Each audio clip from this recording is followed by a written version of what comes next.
I knew something was off the moment I saw the barn door hanging off its hinges. Not just open wrecked. Splintered wood, the top hinge twisted like someone tried to yank it off with a crowbar. I stepped inside, boots crunching over shattered glass and hay scattered everywhere like a tornado had danced through my property. My vintage motorcycle was on its side, oil leaking into the dirt floor. Boxes of my tools were dumped out, contents broken or missing. A few of the security cameras were smashed, but not all of them. And that was their mistake.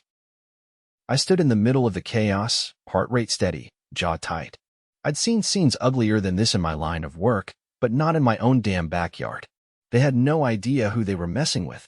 My name's Orion Sutter. I've owned this 5-acre property just outside of town for 12 years. Quiet place, a barn I use for tinkering on projects and storing gear, a small home up the hill, and a good set of neighbors at least, until 3 months ago when the Willow Ridge Homeowners Association reared its head. They claimed falsely that my property was subject to HOA rules. I knew for a fact it wasn't. My deed was clear. I wasn't inside their zone.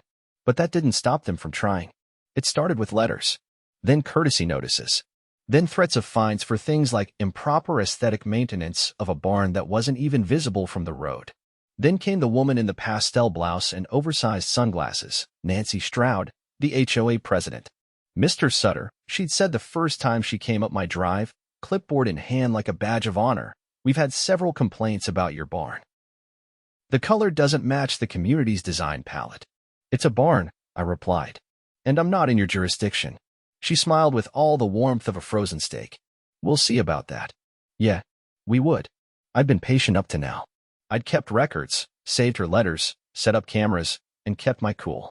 But breaking into my property? That crossed a line. I pulled my phone from my pocket and tapped into the live feed backups. They didn't know about the camera hidden in the old lantern in the rafters. The footage was grainy, but clear enough. A group of 4 entered the barn just after 9 the night before.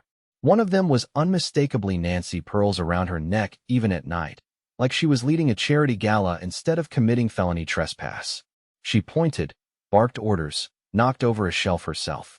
Another man, tall, bald, probably her second in command, Bryce or Brent, or something equally smug, kicked over my generator. They left in under 10 minutes. But that was all I needed. I walked out of the barn and clicked the remote to close the metal gate at the front of my driveway. Then I headed to the garage, where I kept the good equipment. I wasn't just any homeowner. I was a federal investigator, financial crimes and property fraud, specifically. I'd taken down crime syndicates for less arrogance than what the Willow Ridge HOA thought they could get away with. And now, they were about to find out I wasn't just some quiet guy with a barn. I drove into town and made a quick stop at the county assessor's office. I already had the paperwork proving my property wasn't under HOA control, but I wanted the most updated version, date-stamped and signed. I got it in 10 minutes and headed to the sheriff's department. Sheriff Macklin was an old friend. We'd served on a task force together years ago, and though he was mostly behind a desk now, he still had a nose for BS. "You're telling me they broke into your barn?" he asked, leaning back in his chair. "I'm not telling, I'm showing," I said, handing him a flash drive. "Video footage, property records, all documented. You'll see Nancy Stroud and 3 others trespassing and causing damage. Probably over $5,000 worth." He plugged in the drive and watched the footage with a low whistle. "Damn, you're not joking." "Never do." He looked up at me. "I'm serious now. You want to press charges?" "I want them arrested," I said flatly. "And I want them to explain to a judge what they thought gave them the right." Macklin stood up. "You're in luck. I've been waiting for an excuse to get into Willow Ridge's business. You're not the first to complain about them, just the first with proof." As I left the station, I passed by a bulletin board with a flyer taped to it. Willow Ridge HOA Community Meeting Thursday night. That was tomorrow. Perfect. I went home and spent the rest of the day cleaning up the barn, taking inventory of what was trashed or stolen. I also made copies of the footage and printed out stills of Nancy and her little crew mid-vandalism. The kind of thing that could make a great PowerPoint presentation or court exhibit. That night, the gate alarm buzzed. Someone was at the entrance trying to get in. I pulled up the cam feed. Nancy Stroud, again. She was standing there in her beige Lexus, honking like she was royalty and my land was her driveway. I answered the intercom. "Mr. Sutter," she barked. "We need to talk. Now." I didn't bother hiding my amusement. About what? Your little field trip last night. There was a pause. I don't know what you mean, she said tightly. Oh, I think you do. And so will the sheriff. Her face twitched, just for a second. Then she snapped. You'll regret making enemies, Mr. Sutter. The HOA has influence. I leaned closer to the mic, and I have you on video committing a felony. Nancy, you really should have stayed in your lane. I cut the mic and watched her reverse her car and speed off like a hornet with a bruised ego. The next day, I got a call from Macklin. He'd pulled the arrest warrants. They were going to make the arrest quietly at the HOA meeting. No fuss, no warning. He wanted to make sure they hadn't destroyed any other evidence. I told him I'd see him there. And I had one more thing to do before that. I printed out flyers, color stills of the break-in, with the caption, "Do these people represent you?" and dropped them in the mailboxes of every home in Willow Ridge. Anonymous, of course. Let the neighborhood chew on that before the big reveal. By the time Thursday evening rolled around, I was parked a block away from the community center, watching as homeowners filed in. I saw Nancy arrive, all polished veneer and fake smiles, flanked by her goons. They had no idea the hammer was about to drop. The community center's main hall was already packed when I stepped inside. Fold-out chairs lined the room in neat rows, filled with residents in everything from golf polos to gardening aprons. The air buzzed with chatter, a restless mix of neighborly curiosity and low-level discontent. I could tell from the shifting glances and uneasy murmurs that my flyers had done their job. Nancy stood at the front of the room, just behind the podium. She wore a coral blazer and a strand of pearls, same ones from the video footage. Every inch of her screamed curated authority. Her two lieutenants, the bald guy and a wiry man with a clipboard and a Bluetooth earpiece, flanked her as if they were expecting a protest. They weren't ready for this. I took a seat in the back row, close to the exit, and gave a small nod to Sheriff Macklin, who lingered near the side entrance with two deputies in plain clothes. He didn't return the nod, didn't have to. We'd already gone over the plan. Nancy tapped the mic. The crowd quieted. "Thank you all for coming," she began, voice bright with forced enthusiasm. "We have several items on tonight's agenda: new landscaping guidelines, mailbox uniformity, and a much-needed discussion about property cohesion in our neighborhood. But first, I'd like to address some misinformation." She scanned the room, her eyes flicking past me without recognition. "Some of you may have received anonymous materials in your mailboxes. These flyers contain edited images and out-of-context accusations that are not only baseless, but a direct attack on the values of this community." A man in the third row raised his hand. "Is it true or not?" Nancy's smile strained. "I assure you, Mr. Gilroy, everything you saw was manufactured by someone with a personal vendetta against Willow Ridge. A person who has the original footage," I said, standing. Chairs creaked as heads turned. Nancy's lips parted, her eyes narrowing as recognition set in. "You don't belong here," she said, her voice quieter now. "I do tonight." I walked down the side aisle, each step deliberate. When I reached the front, I pulled a small projector from my bag and placed it on the table beside the podium. "I brought something for everyone," I said, plugging it into the wall. "Since we're clearing up misinformation." Nancy stepped forward, hand raised. "You are not authorized to—" "Actually," Macklin interrupted, striding down the center aisle as heads swiveled toward him. "He is. Orion Sutter is a federal investigator. And we've got a few things to clarify with the Willow Ridge HOA." Gasps rippled across the room. Nancy's face dropped its pretense of control. The bald man took a step back. I was darting toward the exit. I tapped the projector's remote. The wall lit up with footage from the night of the break-in. No edits, no commentary, just raw, time-stamped evidence. Nancy's voice echoed through the speakers, barking orders, shoving over a crate, pointing toward my generator. The room went dead silent. Then, a voice from the back. "Is that what you call cohesion?" Nancy turned, her composure cracking. "This is being taken out of context." "Out of context?" a woman near the front said. "You broke into his property. You trashed it. Why would you even go there?" another asked. Macklin raised a hand. "We'll be addressing those questions shortly. For now, Nancy Stroud, Harold Bryce, and Leonard Kemp, you're all under arrest for felony trespass, vandalism, and conspiracy to commit property damage. You have the right to remain silent." Nancy tried to step back, but one of the deputies was already beside her. She stiffened as her hands were pulled behind her. Harold's mouth moved, but no words came out. Leonard looked like he might faint. As they were let out, a dozen conversations sprang up around the room. I shut off the projector and stood quietly, letting the spectacle settle. A man in a faded Green Bay Packers jacket approached me. You said you're federal. I nodded. I specialize in property fraud and financial misconduct. He looked over his shoulder at the now empty podium.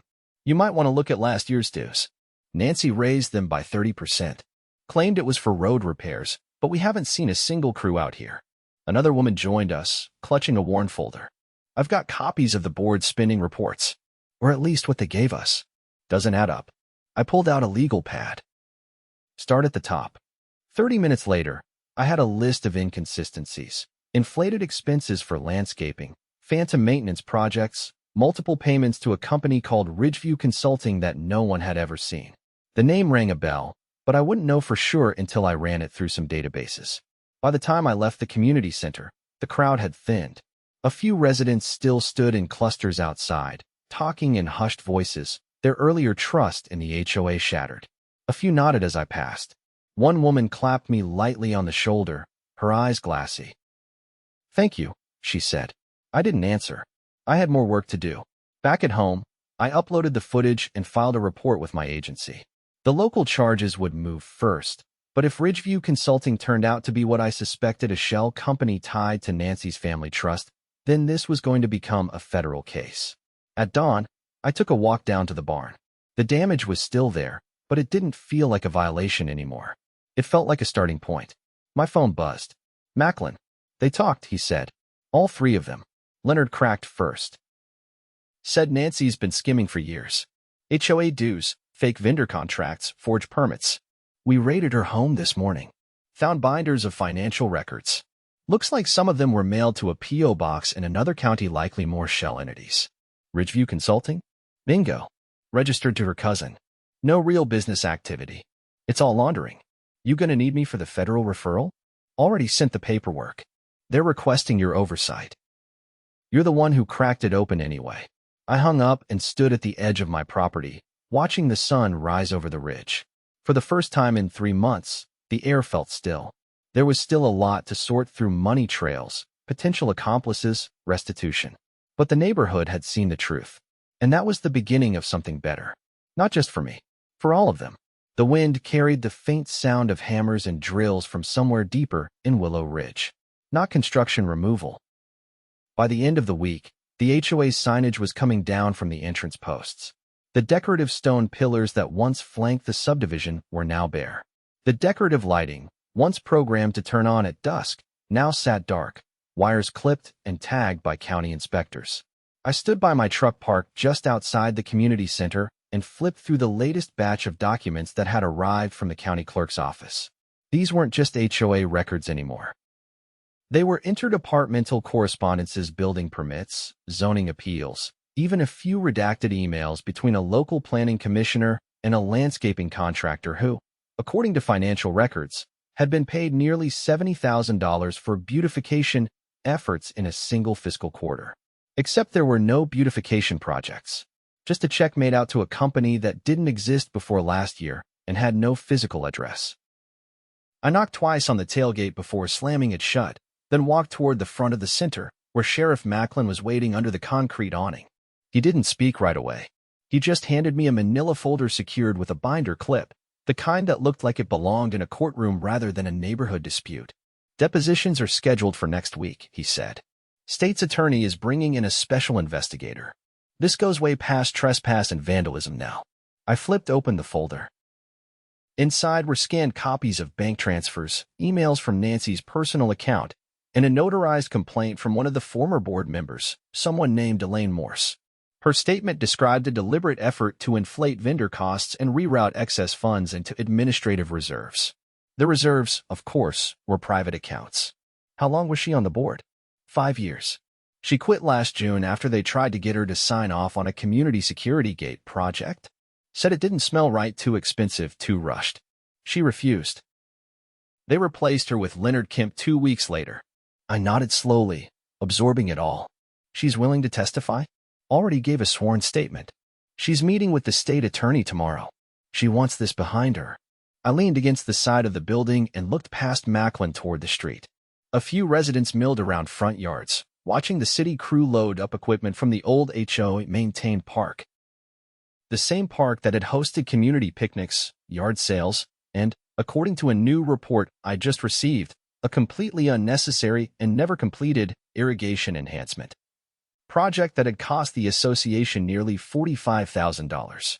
I folded the folder shut and looked at Macklin again. You get the planning commission involved yet? Already started. One of the commissioners resigned quietly yesterday. No press release, no replacement named. We think he was the one greenlighting the inflated permits in exchange for kickbacks on the back end. It's not just Nancy, it's bigger. We're looking at a full financial probe.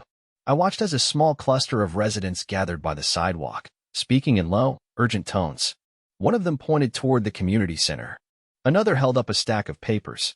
Word was spreading faster now, and people were beginning to realize how deep the rot went. I checked my watch. I've got a call with the federal task force in an hour. They're going to want full cooperation from the county. Let them know we're submitting everything we've got so far, including the shell company network. Macklin gave a short nod. We'll be ready. I left him there and made my way back to my truck, pulling out my laptop and hotspot as I slid into the driver's seat. The signal was weak, but strong enough to upload the files to the secured server. As I typed, new names began appearing in the metadata signatures that hadn't been visible before. It looked like Nancy hadn't worked alone in setting up these shell companies. There were two more names, one belonging to her sister, a local real estate agent, and another tied to a property management firm that had been listed as a consulting partner. I cross-referenced it with a prior database I'd used during an unrelated investigation. Same name, same company, different town. That case had ended in a fraud conviction and a seized home. This one was shaping up to be even worse. The phone rang. Agent Talia Reyes from the Department of Housing Oversight. She didn't waste time. You've got a mess down there. That's putting it lightly. We've been tracking Ridgeview Consulting for months. You just handed us the missing link. We didn't know they were using HOAs as laundering fronts. They're not the only ones. I've got two more entities linked to property enhancements that never happened. One of them's paying out quarterly dividends to a trust registered in Delaware. There was a pause. Can you send everything? Already uploading. She exhaled. We'll coordinate with the state. If you're willing to keep point, we'll deputize you on the task force. You've already done half the work. Gladly. Another pause. Oh, and Orion, she added. Whatever you do, don't let this get buried. You've stirred up something bigger than just a greedy HOA president. I wasn't planning to let it rest. I ended the call and watched the upload bar tick upward. Outside, another truck arrived at the neighborhood entrance. This one was marked with city code enforcement. Two men got out, one carrying a clipboard and the other with a camera. They began snapping photos of the decorative signage and the now-defunct security shack near the front gate. Officially, Willow Ridge no longer had an HOA board. With Nancy and her cronies arrested, the rest had resigned or vanished. The bylaws required a quorum to elect replacements, but no one had stepped forward. The neighborhood had defaulted into county oversight for now, and that meant the residents were finally free to rebuild on their terms. I shut the laptop and stepped outside. Across the street, the man in the Packers jacket, Doug, I learned was talking with two other homeowners. They waved me over. Doug didn't waste time. We've been meeting, some of us, trying to figure out how to move forward. No board, no dues, no rules. But we still need to handle common areas, insurance, that sort of thing. You thinking of forming a new board? Not really. Maybe just a committee. Voluntary. Transparent. Nothing like what we had. The woman next to him nodded. We were lied to for years. We want everything public now. All spending, all decisions. If someone cuts the grass, we want to know who did it and how much they were paid. Sounds like a good start. Doug looked around and lowered his voice. There's just one thing. A few of us think Nancy wasn't working alone. Not just the financial stuff.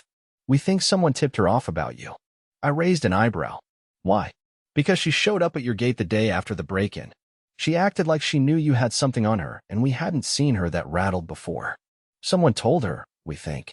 Someone inside. I considered that. The footage I'd captured had been uploaded to a private drive that only I had access to until I'd shared it with Macklin. But maybe it wasn't the footage. Maybe it was how quickly the sheriff got involved. I'll look into it, I said. Doug handed me a slip of paper. On it were 5 names. Residents. One of them had been on the landscaping committee. Another used to handle HOA communications. The third? A former city clerk who moved into Willow Ridge last year. These folks were close to Nancy, Doug said. Always defended her. Even after things started falling apart. I folded the paper and slid it into my jacket pocket. Thanks. He nodded. We're done being quiet. I left them there and walked back toward my truck, the sun dipping low behind the hills. The neighborhood had changed. Not just in leadership, but in spirit. The fear was gone. People were really talking for the first time in years. And with every conversation, every shared document, the truth unraveled a little more. But the work wasn't finished. Not yet. Because somewhere in that list of names someone had seen what was coming and tried to warn her. The first name on Doug's list, Connie Blake, lived on the curve of Sycamore Lane, where the newer homes backed up against the man-made retention pond. Her house was the one with the flagstone walkway and a mailbox painted with bluebirds. From the outside, it looked like every other house around it. Clean, uniform, a little too polished. But the blinds were always closed, and her lawn hadn't seen a mower in weeks. That stood out in Willow Ridge. I parked one block over and circled around on foot. I wasn't planning to knock. I just needed to confirm a few things. A van with a county seal sat in her driveway, a record-scanning service contracted for municipal archiving, according to the decals. Nothing unusual, until I spotted the license plate. It matched one I'd seen in a parking lot behind the city records office 2 weeks earlier, when I picked up the updated property line maps. Only back then, it didn't have a county seal. I pulled out my phone and snapped a picture, then took a slow lap around the block. On my second pass, the van was gone. Back at my truck, I ran the plate through a contact at the Department of Motor Vehicles. It wasn't registered to the county. It belonged to an LLC out of Silverton, one that didn't have a physical address, just a UPS box at a strip mall. I called Reyes. She's part of it, I said. She's running cleanup. What did she take? Hard to say. But if she's removing anything tied to city records, it means there's more than just HOA money involved. Possibly permit fraud or forged assessments. Reyes paused.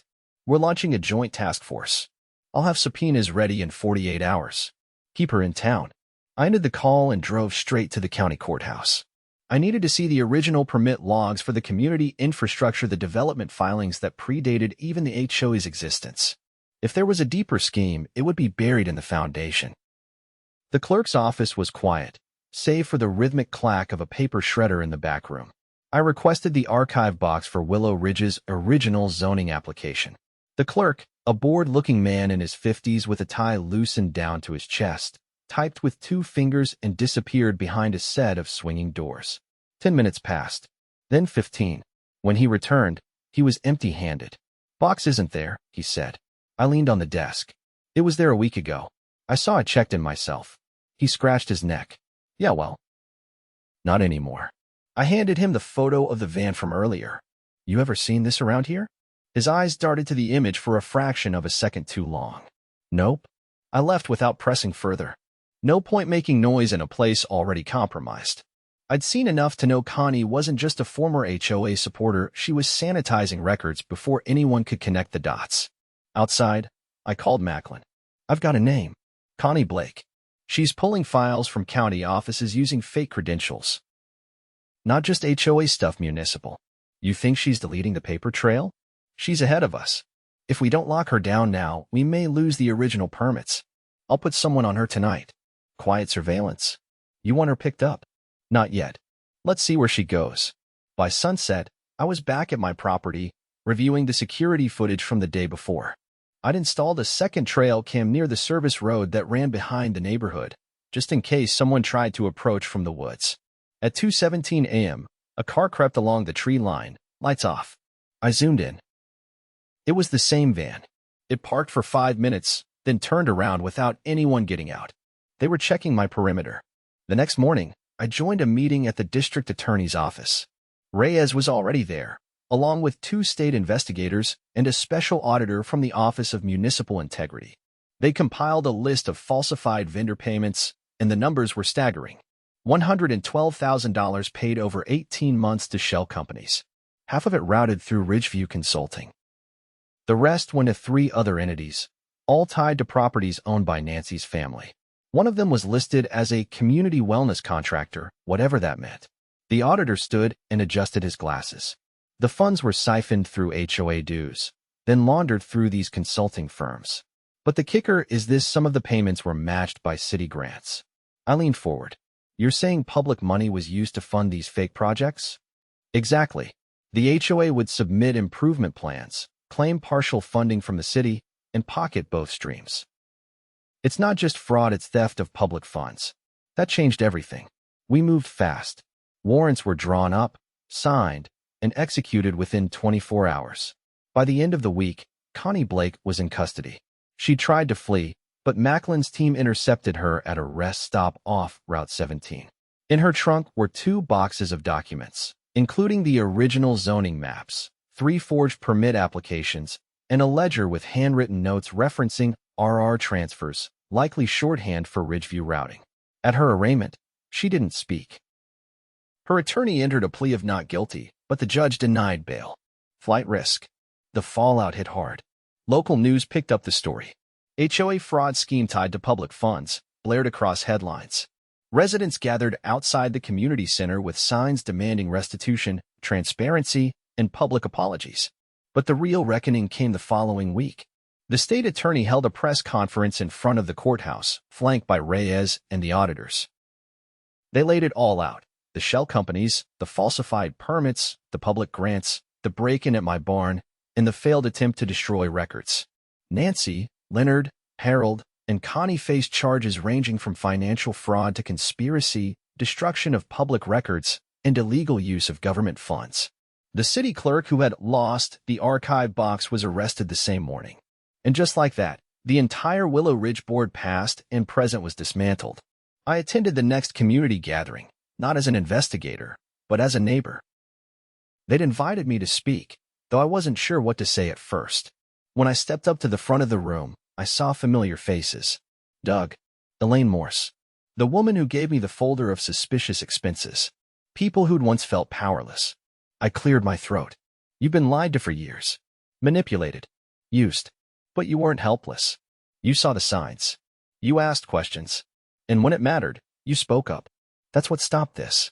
From the back, someone called out, "What happens now?" I looked around the room. That's up to you. You don't have to rebuild an HOA. You can form a cooperative, a neighborhood council, or nothing at all. But whatever you do, build it in the open. Let sunshine disinfect it. Afterward, a few residents approached me. One offered to mow my pasture as thanks. Another handed me a hand-drawn map of the original neighborhood lines, something she'd found in her late husband's files. Said it belonged with someone who'd protect it. I took it, not because I needed it, but because it reminded me why I did what I did. Weeks passed. Trials were scheduled. Some pled out. Nancy didn't. She held firm, even as the evidence stacked into towers. Her attorney tried to argue diminished responsibility, citing administrative overload. The jury didn't buy it. She was convicted on all major counts. Sentenced to 10 years without parole. In the end, the barn got fixed. The gate got reinforced. And the cameras? They stayed up, though now they mostly caught deer and the occasional stray dog. Willow Ridge changed. The signs came down. The dues were returned. And the residents finally started talking not just to each other, but for each other. That's what broke the grip of the HOA in the end. Not the arrests. Not the headlines. But the neighbors, standing up. Together.